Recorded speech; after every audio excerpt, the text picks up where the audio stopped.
Honey trap का मामला उठा था, उसके बाद आज आपने सदन में मुद्दा उठाया, विरोधक जो है उन्होंने वॉकआउट किया है, क्या कुछ इसमें जानकारी सामने? देखो, सरकार वास्तविकता को छुपा रही है। आज महाराष्ट्र की बदनामी पूरे देश में, दुनिया में हो रही है। कुछ मंत्री और वरिष्ठ अधिकारी, फिर वो आईएएस हो या महसूल के हो या हमारे आईपीएस हो, पुलिस वाले हो, ये सब लोग उसमें इन्वॉल्व हैं। इसका जो आंकड़ा है 72 से भी ऊपर है। और मेरा जो डर है, मैं बार बार विधानसभा में एक बात कह रहा हूँ कि इस हनी ट्रैप के माध्यम से, ये वरिष्ठ अधिकारियों के और मंत्रियों के माध्यम से महाराष्ट्र के कुछ गोपनीय कागज असामाजिक तत्वों के पास पहुंचे हैं, जिससे महाराष्ट्र की सुरक्षा को खतरा पैदा हो चुका है। मैं सरकार को बार बार ये कह रहा हूँ, पर सरकार सुन नहीं रही है। सरकार किस बात को छुपा रही है?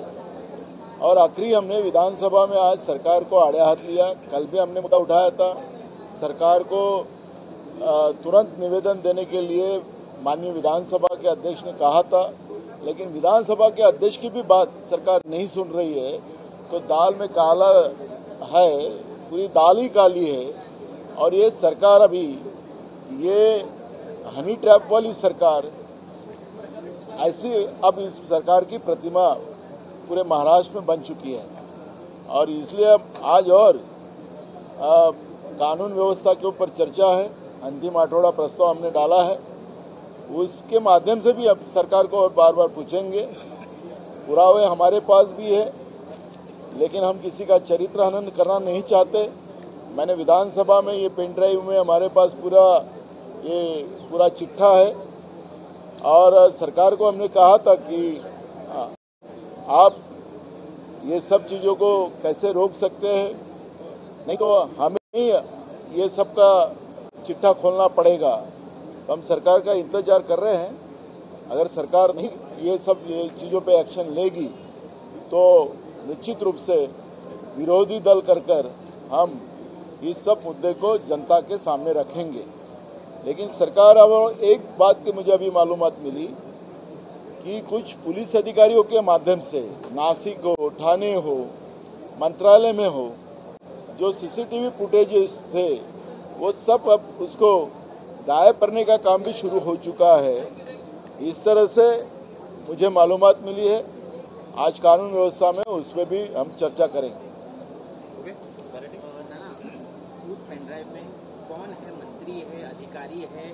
और मैंने बार बार कहा, मैंने कल भी कहा, अभी भी आपको बताना चाहूँगा कि इसमें अधिकारी भी है और मंत्री भी है। तो इसलिए ये सब चीज़ें मैं किसी का चरित्र हनन नहीं करना चाहता हूँ। मेरा बार बार यही कहना है कि महाराष्ट्र के गोपनीय दस्तावेज, इसमें ये असामाजिक तत्वों के पास ये हनी ट्रैप के माध्यम से पहुँचे हैं।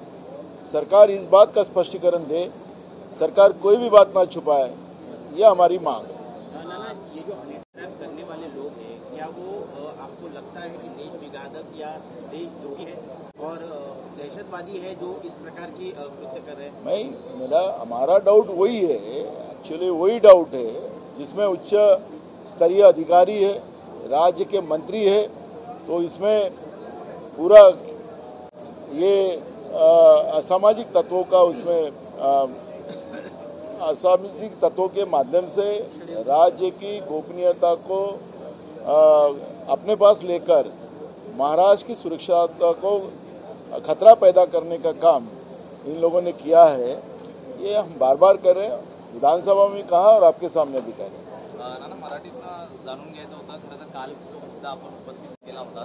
72 अधिकारी जे आहे हनी ट्रॅपला बळी पडलेले आहेत, काय नेमकं सरकारने निवेदन सादर केलंय का आपल्या बोलण्यानंतर? बघा, विधानसभा अध्यक्षाचा वारंवार सरकारच्या वतीनं अपमान करण्याचं काम सुरू आहे।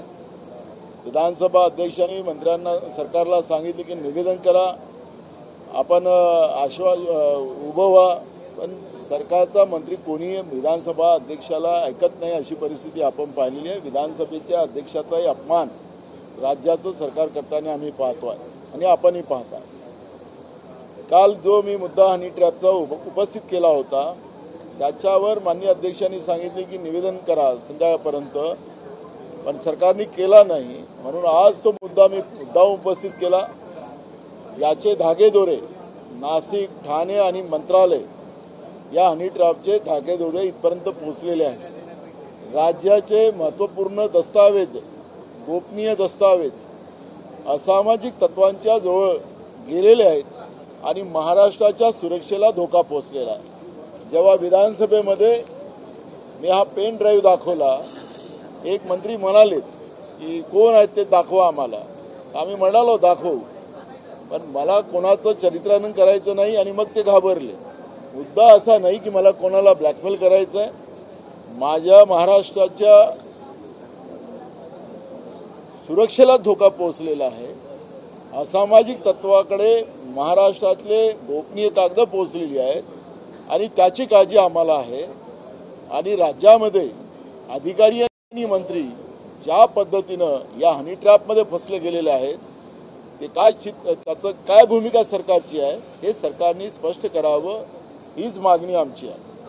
दुसरीकडे जनसुरक्षा विधेयकावरून काँग्रेसचे विधिमंडळ गटनेते विजय वडेट्टीवार यांना काँग्रेसकडनं म्हणजे हायकमांडकडनं नोटीस आल्याचं कळतं. नेमकं काय आहे?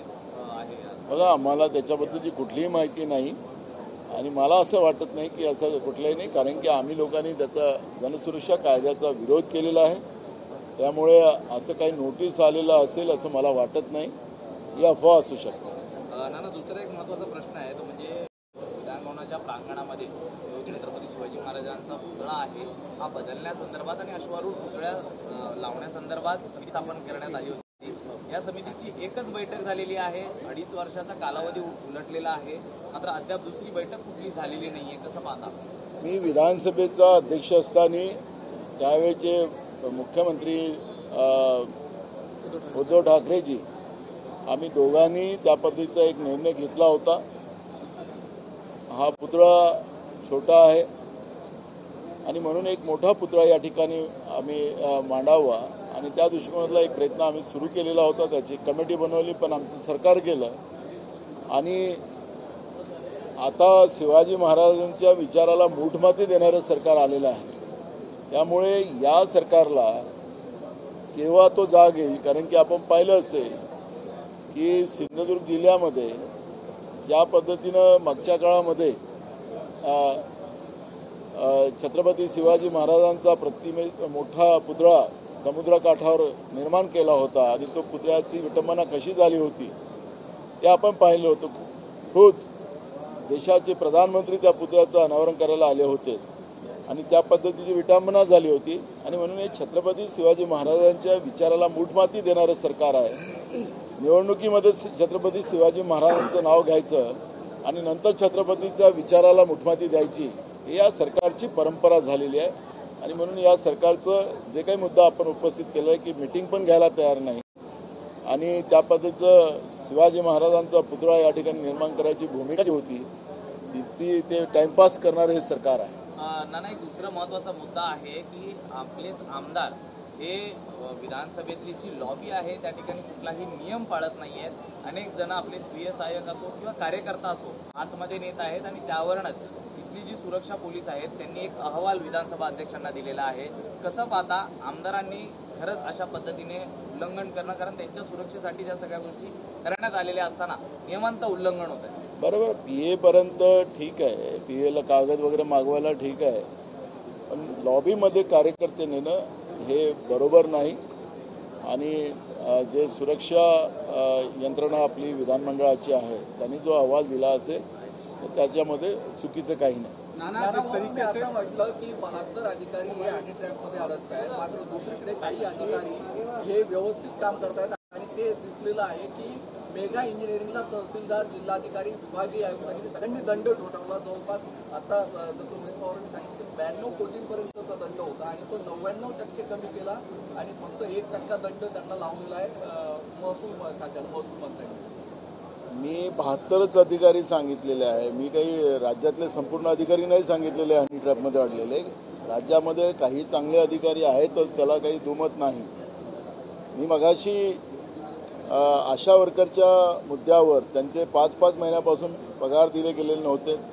त्यांना जिल्हाधिकाऱ्यांच्या कार्यालयाच्या समोर आंदोलन करावं लागलं होतं आणि तो मुद्दा मी सकाळी प्रश्नोत्तराच्या तासात उपस्थित केला होता. हे सुडबुडचं सरकार जे महाराष्ट्रात आहे, या सरकारला निवडणुकीपुरतंच लाडक्या बहिणी आवडत होत्या, पण आता लाडक्या बहिणीला त्रास द्यायचं काम सुरू झालेलं आहे. अशा पद्धतीचं वक्तव्य मी केलं. तुम्हाला जे मेगा इंजिनिअरिंगसारखा बाहेरच्या राज्यातला एक जावाई या सरकारने शोधून आणलेला आहे आणि मी म्हणत नाही, मान्य सुप्रीम कोर्टाने त्याच्यावरची ताशेरे ओढलेली आहे आणि म्हणून त्यांच्यावर या गोंड खनिजाच्या बाबतचा जो दंडात्मक कारवाई मराठवाड्यातील एका तालुक्यामध्ये केला गेलेला होता, त्याच्यामध्ये त्याचे 99% त्याच्यावर जे कारवाई झाली होती त्याला ते पैसे कोट्यावधी रुपये माफ करण्यात आलेले होते. फक्त 1% त्याच्यात हे करण्यात आला आणि त्याला ते सगळी गोंड संपत्ती त्याला देण्यात आलेलं होतं आणि म्हणून अशा पद्धतीची लूट या सरकारने महाराष्ट्रात सुरू केलेली आहे.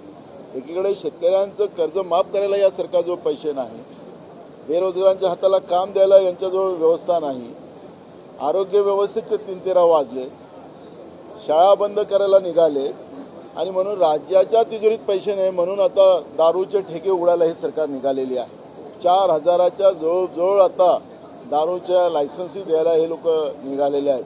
म्हणजे शाळा बंद करायच्या आणि दारूचे ठेके उघडायचे. हे शाहू फुले आंबेडकरांच्या महाराष्ट्रामध्ये या विचाराचं पतन करण्याचं काम या महायुतीचं सरकार करते आहे हे त्याच्यातून स्पष्ट होत आहे. हो गया.